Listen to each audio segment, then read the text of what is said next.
So I thought I would start blogging again about my preparation and journey towards doing the 24 hours of the Old Pueblo again in 2025 in February. So we have what? This is October, November, December. So what? 4.5 months roughly. And the reason for this is I know a lot of older athletes are dealing with heart issues like I am. I hear it from a lot of you, and I appreciate that. Kind of lends some support. There's a lot of flies around here, but it's really encouraging to hear all the support and shared experiences around having AFib and some of these other issues that it seems prevalent in older endurance athletes, especially when you've been doing this stuff for a long time, like many of you and like I have. I mean, I started doing triathlon at the age of 18, and here I am at 55, and took many years off, but training consistently, lots of Ironman races, lots of half Ironman races, lots of high volume training back in the 90s in the rolling hills of Maryland, and racing. I remember one year I think I did 7 half Ironmans and an Ironman plus a couple Olympic distance, something crazy like that. But you abuse your body, one day it's going to come back and get you, and you're going to have to pay the price. And here I know some of you are, and I know I am paying that price in a pretty hefty way. But with that said, I don't think I would have traded what I was able to do and the opportunities I had as a young man, because it shaped who I am and my career and everything else. I mean, I owe it everything. So it's all good. It's all good. It's just now a matter of managing all this stuff as an older person, mature person. So anyway, so I wanted to share my journey. I'm doing the 24-hour race again. As some of you know, in June I had a heart ablation procedure where they take the catheter, put it up your carotid, your vein through the leg up into the heart and do the procedure. And it's pretty common from what I hear. In fact, my doctor that day, I think he had 10 procedures. It's kind of funny, but he must be good at it, because here I am, right? And not only that, my heart is in regular sinus rhythm. It's comfortable. There are some changes that I notice, but I can live with those. And my biggest concern was, can I ever ride my bike again? Can I ever run again? Can I ever, engage in activities that I'm so used to doing and have been doing all of my adult life, and that I really enjoy? I enjoy how it makes me feel. I enjoy just everything about it, being outside. So I don't want to lose that, right? I'm sure you don't either if you're faced with these problems. Now, I do recognize that the day of high level elite competition is probably behind me. I had that opportunity to race at a very high level through the 1990s, and I'm blessed to have a little bit of genetic talent to be able to do that, and a really good work ethic to combine it with. But the whole idea of trying to be competitive, even in this new age category, 55 plus, isn't really something I'm focused on. It's more about staying healthy, longevity, health span, all these things to keep myself healthy and aging in a way where I can be active, and continue to have fun in doing things I like to do. Hopefully you're in that same mindset. Anyway, so let's get back to the log. So I today I did a 55-ish mile ride. I'm on Strava, so if you want to look me up there and certainly follow, or I can follow you, just reach out. But 55-mile ride. Now, I am trying my best to keep my heart rate in zone 2. That's one of the things that I'm trying to keep it lower. Now, that's really hard here in Tucson because we do have some pretty steep climbs and elevation gains and winds, as you may know. And today it was 101 degrees. It's still summer here, midsummer, it seems, here in Tucson. And it's driving me a little crazy. I can't wait till it gets cooler, but that'll happen. But anyway, it was a good ride. I've been riding my Otso gravel bike on the road just because I really enjoy it, and I like the way it feels. It's very comfortable. So I've been riding that and really haven't done any work with the mountain bike for a long time. But it was a gravel bike ride, and the gearing is good because I can spin without having to put a lot of power into the pedals, which I want to avoid because that spikes the heart rate. Now again, the heart rate goes up a lot into zone 3 when I'm out riding because of the hills. Like today I had almost 2,000 foot of gain into a headwind for a while, headed up to Biosphere on Oracle Road. And if some of you have done the camp or Tucson training camps, you know how tough that ride is. This gradual 2% grade for miles and miles, and you get a headwind coming at you, it's like brutal. Anyway, so that was that, but overall didn't go too deep, got a little bit dehydrated, but stayed on top of that, and it was a really solid 3 hours or so worth of riding, which I'm really happy with that because it's the first long ride like that I've done in a long time. So yeah, that was cool.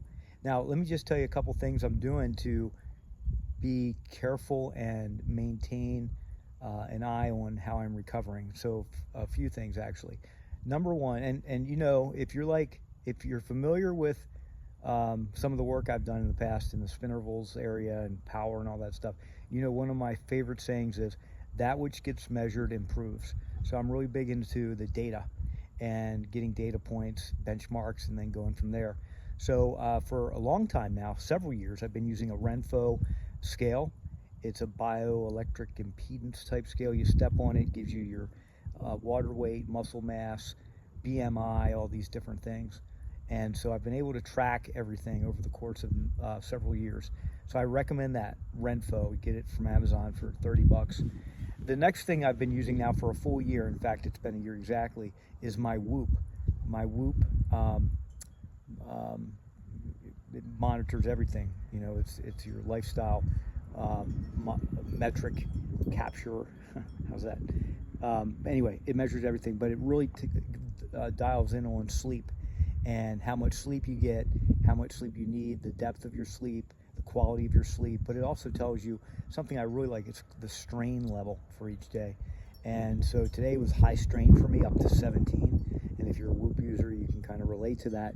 But it's a great way to gauge how you're doing. And I tell you what, after my ablation, my resting heart rate averages 51, 52 beats per minute every morning.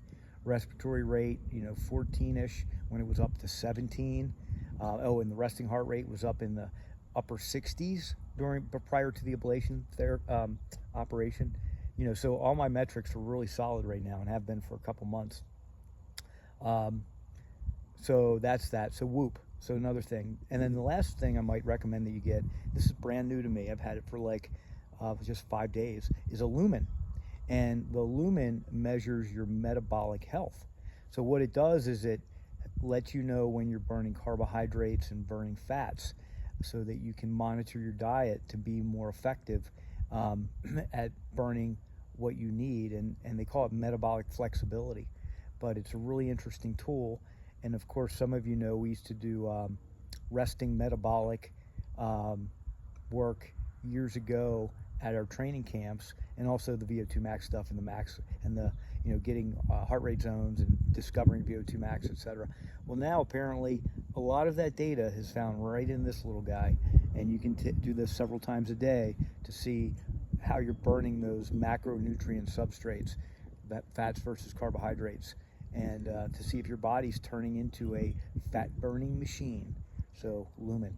So those 3 things I'm using every day to kind of keep me on track, and I'm really enjoying that.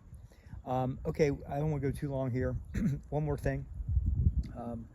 The training this time around for me is going to be very modest, okay? Very simple and very, yeah, that's all I can say.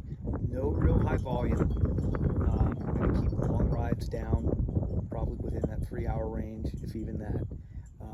And then I'm going to be on the my Stages indoor bike a couple times a week to really maintain consistency and make sure I'm drilling down on that zone 2 work, because it's really easy to do inside. It's a little bit harder outside, so I'm going to limit my time outside. The other thing I'm going to do is, again, focus on the strength training. So I've been doing that for several years now. And actually, when I stopped any cardio work for about 2 months prior to my ablation procedure, I got into lifting a lot more, and I gained 12 pounds or so. Not all muscle, but mostly muscle. And now I'm, I want to cut back down a little bit on the body weight, because I got up to, well, I'm 190-ish right now, and that's pretty heavy for me. I used to race at 172, and but in high school I weighed 205, 210 at one point, so whatever. But the point, I guess, and after the ablation, I got up to 202 pounds because there was some fluid retention. That was crazy. I just ballooned up. I've got some pictures, some pretty crazy stuff. But anyway, I'm getting back down. I'm around 187 now, and my goal is to get down a little bit under 180 to do the race in February. So trying to monitor my diet and that kind of thing to be able to do that. But again, training is going to be a lot of lower intensity, steady state work, strength work. I want to get back into running a little bit again, but I'm having some challenges there. Every time I go out and run, I pull a hamstring or a calf muscle or something.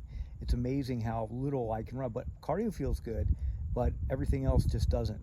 So, I used to be a decent runner too, so it's kind of frustrating, but I'm hopeful to get back into it. And who knows, if I can, I actually got in the pool a little bit these past couple weeks just to do a few laps, which was really miserable and painful, but I'm thinking, hey, maybe I'll do one of those triathlon things again someday. 55 plus age group. We'll see. In fact, Kona's coming up in a couple weeks with the men's field. So maybe, anyway, we'll see. I'm not really putting that on a bucket list yet, but we'll see how things go. Anyway, I've taken up enough of your time. If you watched this whole thing, thank you for that. Otherwise, if you're an older athlete, remember this, one saying I want to finish with. I would rather wear out than rust out, okay? And I think a lot of you watching this have that same attitude. If you're an older athlete like I am, who's been doing this stuff all your life, it's in your blood. And, you don't want to become one of those people that sits around and just rusts out.